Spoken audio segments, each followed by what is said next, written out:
नमस्कार। आज के हिंदी समाचार में आप सभी का स्वागत है। सबसे पहले मुख्य समाचार।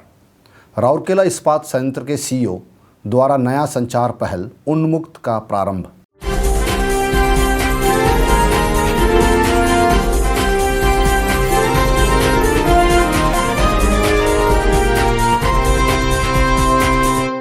और सेल आरएसपी के इस्पात जनरल अस्पताल द्वारा अंतर्राष्ट्रीय नर्सेस दिवस पालित।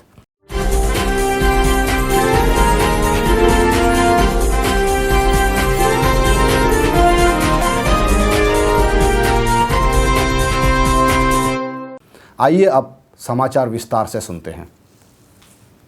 राउरकेला इस्पात संयंत्र के सीईओ श्री दीपक चटराज द्वारा 12 मई को एक नया संचार पहल उन्मुक्त प्रारंभ किया गया। इसका उद्देश्य अधिकारियों को हर तरह से संयंत्र के निष्पादन को बेहतर बनाने हेतु विचार मंथन करने और नवीन विचारों का सुझाव देने के लिए प्रोत्साहित करना है। सामाजिक शारीरिक सुरक्षित दूरता और अन्य मानदंडों का अनुपालन करते हुए वीडियो कॉन्फ्रेंस हॉल में छोटे समूह के साथ विचार विमर्श संपन्न हुई। इस अवसर पर बोलते हुए श्री चटराज ने कोविड-19 महामारी को रोकने और तालाबंदी के उपरांत स्वास्थ्य, सामाजिक और मनोवैज्ञानिक मुद्दों से निपटने के लिए इस्पात संयंत्र द्वारा उठाए जा रहे व्यापक उपायों के बारे में विस्तार से बताया। उन्होंने अधिकारियों को वैश्विक सोच रखने और आगामी दुनिया के रूपांतरित दृष्टिकोण के हिसाब से मेल खाने वाले सुझावों के साथ आगे आने के लिए प्रेरित किया। डिजिटलीकरण और कर्मचारी व्यवस्थितता गतिविधियों से लेकर संयंत्र में और सार्वजनिक स्थानों पर सामाजिक शारीरिक सुरक्षित दूरत्व को सुनिश्चित करने जैसे संयंत्र के कामकाज से जुड़े विभिन्न मुद्दों के बारीकियों का जिक्र करते हुए खुली तरह से विचार विमर्श हुआ। जमीनी स्तर पर काम करने वाले कर्मचारियों की बड़ी संख्या तक पहुंचने के लिए सामाजिक शारीरिक सुरक्षित दूरत्व के मानदंडों की वजह से होने वाली चुनौतियों के बारे में भी चर्चा की। कोरोना काल के दौरान कंपनी में कमज़ोर होती वित्तीय स्थिति को ध्यान में रखते हुए लागत अनुकूलन और राजस्व सृजन के संभावित तरीक़ों को भी अन्वेषण की गई। श्री चटराज ने प्रत्येक सुझाव की व्यवहार्यता और संभावित लाभ के बारे में बहुत विस्तार के साथ विचार विमर्श किया और प्रतिभागियों को आने वाले दिनों में इस तरह के और सुझावों के साथ सामने आने की सलाह दी।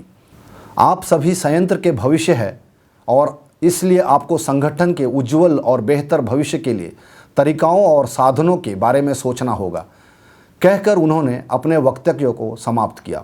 E6 से लेकर E8 ग्रेड के अधिकारियों ने इस कार्यक्रम में भाग लिया। सेल राउरकेला इस्पात संयंत्र के इस्पात जनरल अस्पताल में 12 मई को नर्सेस प्रशिक्षण संस्था द्वारा अंतर्राष्ट्रीय नर्सेस दिवस का पालन किया गया। आज के कोरोना योद्धा ने आधुनिक नर्सिंग के संस्थापक फ्लोरेंस नाइटिंगेल को उनकी 200वीं जयंती पर उन्हें याद किया, जिन्होंने क्रीमिया युद्ध के दौरान अपना महत्वपूर्ण योगदान देकर 19वीं और 20वीं शताब्दी में पाई जाने वाली उन्नत गुणवत्तापूर्ण स्वास्थ्य सेवा की नींव रखी। नर्सिंग समूह के लिए अपने ऑनलाइन संदेश में आरएसपी के सीईओ श्री दीपक चटराज ने कहा, अंतर्राष्ट्रीय नर्स दिवस के अवसर पर मैं उन सभी नर्सों को हार्दिक शुभकामनाएं और तहे दिल से धन्यवाद देता हूं, जिन्होंने विश्व में एक नेक और महान सेवा वाले पेशे को अपनाकर निष्ठापूर्वक निभा रहे हैं।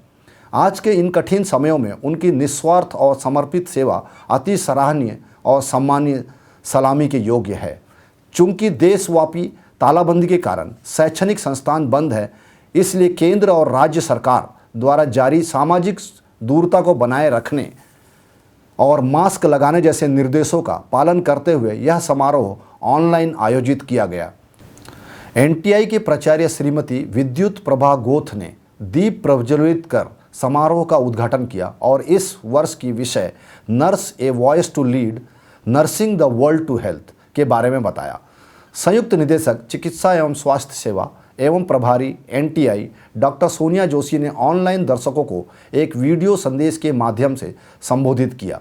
इस अवसर पर एनटीआई के वरिष्ठ सिस्टर ट्यूटर सुश्री नवनीता जेना द्वारा विषय वस्तु पर एक संक्षिप्त प्रस्तुति दी गई।